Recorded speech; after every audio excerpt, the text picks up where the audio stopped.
Halo, channel kembali lagi ke channel Komersial Channel. Udah lama nggak bikin video. Di video kali ini seperti biasa di segmen ngobrol bareng subscriber. Aku akan ngobrol sama salah satu subscriber yang sudah datang ke Kanada dan sampai di Toronto dengan selamat, sentosa, adil dan makmur ya. Ini masih sama aku, Ray. Seperti judulnya, kalau kalian lihat adalah pekerjaan unik orang Indonesia yang ada di Kanada. Ya benar, kita akan dengar pengalaman seru salah satu orang Indonesia yang ada di sebelahku ini.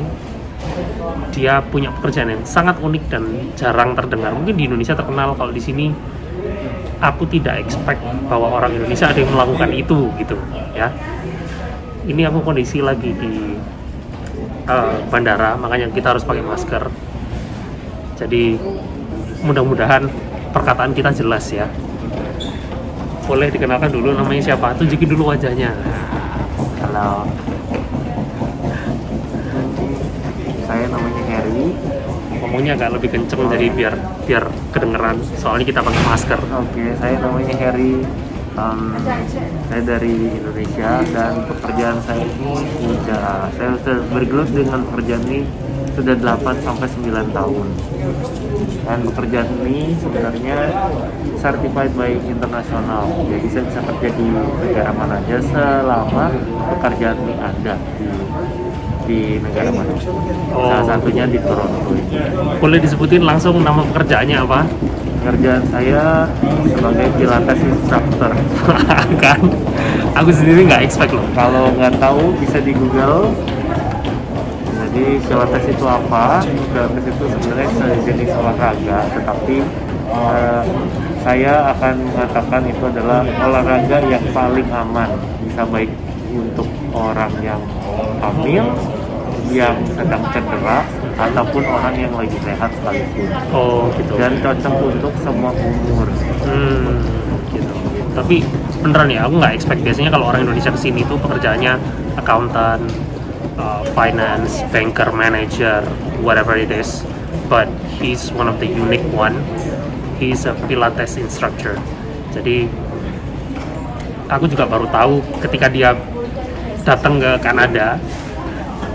Masa aku udah dapet kerjaan? Hah? Karena kondisinya dia menemani istri ya. Gimana ya, kondisinya gimana ketika berangkat ke Kanada? Kondisi saya saat itu sebenarnya adalah diapit waktu COVID di Indonesia sedang naik. Iya. Dan di sini restrictionnya juga belum dilepas, jadi saya kejepit di masa itu. Jadi memaksa saya harus berangkat cepat, karena kalau enggak takutnya negara di Asia bakal di-ban lagi. Yang itu yang saya takutkan. Makanya itu saya langsung berangkat kemari, dan kebetulan profesi saya itu internasional, jadi saya bisa tunggu kerja di mana aja. Dan salah satu ternyata yang saya lihat adalah skillnya level C kalau di Toronto. Oke, level C. Yes. Nah itu dia. Jadi Mas Heri Chang ini dia dari Jakarta, nemenin istrinya belajar di kuliah di mana? Centennial College. Jurusan apa? International Business. Nah, ketika dia datang, dia langsung work permit, langsung dapat kerjaan sebagai Pilates instructor. Gimana prospek kerjaannya, bagus nggak kira-kira? Apakah susah untuk pekerjaan yang susah untuk dicari? Kalau aku sih ngerasanya ya sebagai orang awam akan susah untuk dicari karena itu it's a unique one gitu. Sebenarnya kalau di dunia olahraga mungkin orang-orang udah mulai mengenal itu Pilates apaan, karena Pilates itu baik untuk kesehatan ya. Dan satu lagi biasanya kalau kerjaannya sendiri ya seperti kata Mas Ray agak-agak susah, tetapi oleh sebab itu dibayarnya akan lebih tinggi satu. Dan kalau memang dapat pun biasanya orang akan lebih respect karena itu skillnya agak susah dipelajari. Saya menghabiskan mungkin 1 tahun dan require untuk belajar tentang anatomi badan manusia. Kira-kira kalau boleh bongkar sedikit, tapi nggak usah bilang exactly-nya berapa, gajinya berapa, di antara 10, 20, 30, 30, 40, 40, 50 dolar per jam. Sekitar 30 sampai 50 dolar per jam. Yes, per jam. Tapi itu tergantung klien ya. Bukan tergantung klien, cuma tergantung studionya. Tergantung studio. Iya, jadi kita bilangnya, kalau kita bilangnya bukan tempat gym, tapi kita bilangnya studio Pilates. Oke. Gitu. Jadi kalau misalnya studio penuh, berarti ya jadwalnya akan penuh juga, berpengaruh juga dengan gajinya dan juga. brandnya juga orang mengenal atau enggak gitu. Karena rata-rata kalau yang saya lihat biasanya ada yang per jamnya emang dibayarnya minimal 30, ada yang 40, ada pun sampai 60 per jam. Gila, Pilates instructor bisa dibayar sampai segitu mahal. Keren sih, tapi kalau misalnya karir itu kan ada jenjangnya. Ya. Misalnya dari pegawai, manajer, direktur, maha direktur, whatever. Kalau Pilates apakah ada? Kalau Pilates di dunia Pilates sendiri sebenarnya kalau jadi jenjangnya adalah pertama adalah junior instructor, senior, lalu bisa dibilang assistant master. Saya dulu udah assistant master sampai saya mau dikirim untuk jadi master trainer, tapi saya menolak. Kenapa? Karena saya pikir saya masih ingin belajar, saya ingin mencoba culture yang baru. Kan culture di Indonesia saya udah tahu, ajar orang Indonesia seperti ini.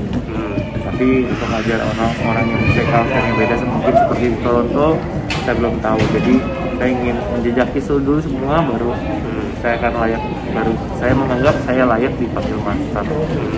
Walaupun saya udah mengajar, tapi saya sudah dari umur yang 8 tahun sampai yang paling tua itu ada 86 tahun. Wih, dan nenek masih ikut Pilates ya? Nggak patah semua itu tulangnya? Justru bagus untuk mereka karena semakin orang yang sudah tua biasanya kan kehilangan balance ya. Nah, Pilates ini bagus untuk orang yang harus ngerti gimana badannya, balance-nya gimana. Jadi untuk orang tua akan lebih baik lagi karena mereka nggak akan mudah jatuh gitu. Terus berarti tingkatannya adalah pengajar itu sampai master. Iya, sampai master trainer. Master trainer artinya saya bisa certified untuk ngajarin orang dan saya bisa ngeluarin sertifikasi. Oh, udah bisa ngeluarin sertifikasi juga untuk orang. Tapi bukan saya yang ngeluarin, maksudnya saya mewakili perusahaan yang badannya organisasi. Iya, untuk istilahnya federasi Pilates untuk menguji. Nah, saya tuh dari Pilatesnya dari Balance Body. Ternyata di Toronto ini terkenalnya antara classical Pilates atau stot biasanya. Di sini terkenal sekali stot Pilates. Kalau orang-orang tahu. Oke.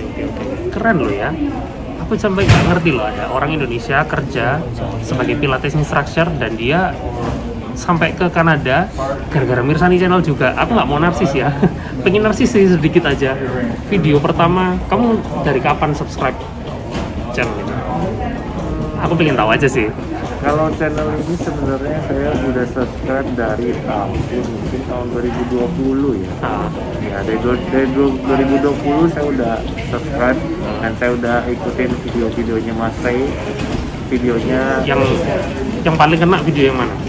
Yang paling kena sebenarnya yang video Mas Ray menuntut government yang di sini untuk mengganti kerusakan mobilnya. Di Indonesia nggak ada kayak gitu. Coba deh saya. Negara bangkrut langsung ya kalau pemerintahnya. Bakal dicuekin guys. Iya, jadi alasannya Mas Ricang untuk datang ke Kanada adalah untuk PR ya. Mudah-mudahan bisa PR. Terus habis itu apa next ke depannya untuk plannya di Kanada ngapain aja? Ya plannya untuk sekarang karena istri masih sekolah, ya itu kita harus fokus dulu istri sekolah kelar dan kita coba untuk memilih pekerjaan yang maksudnya lebih berbobot untuk PR-nya ya tentunya. Tapi kalau untuk sekarang mah apa aja lah sebenarnya pekerjaannya banyak kalau emang nggak milih-milih. Tapi kebetulan saya ada skill yang saya bisa gunain. Itu termasuk high skill loh ya. Jadi kalau kalian yang punya skill yang kalian nggak pede, jangan cari tahu dulu, googling dulu. Di Kanada itu ada NOC, National Occupancy Classification, A, B, C, D, dan 0. Kalau kalian termasuk di A, B, dan 0, kalian bisa apply PR di situ. Tapi kalau kalian highly skilled, kalau kalian highly skilled dan termasuk di NOC itu, kalian juga bisa langsung apply dan bisa jadi PR. Mudah-mudahan Mas Heri kedepannya bisa PR, entah dari Mas Herinya atau dari istrinya nanti yang lulus dan bekerja. Kita doain aja biar mereka cepat PR diturun. Untuk orang-orang yang masih berjuang mau kemari, jangan patah semangat, tetap nonton videonya Mas Ray, karena justru karena saya nonton videonya Mas Ray yang tetap motivasi saya. Karena sempat ditolak ya visanya ya. Iya. Iya. Ini kayak dia cerita baru lagi bahwa Mas Heri Chang ini pernah sempat ditolak visanya berapa kali? Sekali aja ya. Gara-gara apa waktu itu? Kayaknya dinyatakan bahwa istri saya tidak bisa mencukupi hidupnya karena proof of fundnya sih, intinya itu. Proof of fundnya sebenarnya tidak cukup karena kita mencoba untuk ayo kita coba berdua gitu, ternyata kayaknya ngepas gitu. Kalau ngepas dia akan melihatnya kayaknya apa, ada tendensi akan kekurangan. Oke. Tapi akhirnya memutuskan untuk apply lagi. Memutuskan nggak sampai sebulan saya apply lagi, nggak menyerah, ajar lagi. Nggak menyerah. Jadi itu juga pesan buat yang teman-teman yang mau kesini juga, nggak usah nyerah. Apply aja lagi, kalau ditolak apply lagi, nggak usah khawatir, nggak usah dengar aduh akhirnya ditolak nih, visa aku ditolak, kayaknya aku nggak bisa Kanada. Enggak, ini buktinya udah di sini. Nggak usah nangis ya, nggak apa-apa nangis sebentar aja, tapi setelah itu apply lagi. Malah di rejectnya karena istri saya kan apply itu cuma sendiri, yang apply kedua malah saya apply bareng. Oh, malah yang apply bareng tuh yang diterima? Iya betul. Oh, jadi macam-macam ya, situasi dan kondisinya itu macam-macam gitu. Jadi nggak melulu yang apply sendiri itu langsung keterima, dan nggak melulu yang apply berdua itu susah keterima gara-gara proof of funds-nya. Banyak faktor, banyak alasan, dan aplikasi studi itu juga banyak orang yang ngecek gitu loh. Jadi banyak officer yang ngecek. Jadi nggak cuma officer A aja, ada officer B, C, D, E, F, G dan seterusnya. Dan mereka punya judgement yang beda-beda. Bisa jadi mereka suka sama aplikasinya langsung lolos, bisa jadi mereka merasa kurang, nggak ada masalah. Oke, gitu aja dulu, sekian video kali ini. Jangan lupa subscribe, like, comment. I'll see you guys in the next video. Stay extreme and stay positive. Bye.